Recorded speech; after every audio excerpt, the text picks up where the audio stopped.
আরে আজকে তো অনেক দেরি হয়ে গিয়েছে। এটা আবার কি পরে আছে? এটা মনে হচ্ছে একটা হাতুড়ি। এই হাতুড়ি দিয়ে যা কিছু ছুঁয়ে দিবে সে ফ্রিজ হয়ে যাবে। তো বাচ্চারা, শুনেছি তোমাদের কাছে নাকি ম্যাজিক্যাল হাতুড়ি আছে। হ্যাঁ স্যার, এই দেখুন আমাদের হাতুড়ি। কত বড় বড় হাতুড়ি। কিন্তু সোহাগ, তোর হাতুড়ি এত ছোট কেন? স্যার, আমার হাতুড়ির অনেক কামাল আছে।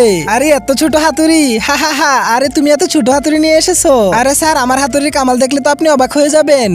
আচ্ছা, প্রথমে তোমাদের হাতুড়ির জাদু দেখাও। স্যার, আমার হাতুড়ি দিয়ে আমি যদি খাতায় কিছু লিখি সেটা বাস্তবে রূপ দেওয়া যায় কি, তাই নাকি?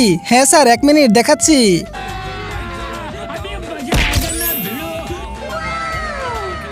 এই দেখুন স্যার, এবার তুমি দেখাও তোমার হাতুড়ির কামাল। স্যার, আমার হাতুড়ি দিয়ে যাকে ছুঁয়ে দিব সে অনেক ছোট হয়ে যাবে। কি ছোট হয়ে যাবে? আরে এরকম আবার হয় নাকি? এই দেখুন।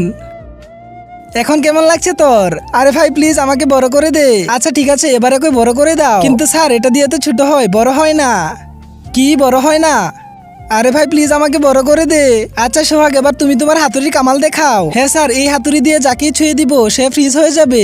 কি ফ্রিজ হয়ে যাবে? হ্যাঁ স্যার, এখনই দেখাচ্ছি। কি অবস্থা তোর? এই তো তোকে আমি ছুঁয়ে দিচ্ছি। আরে ভাই আমাকে ছেড়ে দে। अबे साले मैंने क्या হ্যাঁ, আরে বাপরে। তো বন্ধুরা, তোমরা ভিডিওতে লাইক দিয়ে কমেন্টে বলো কার হাতুড়ি বেশি শক্তিশালী।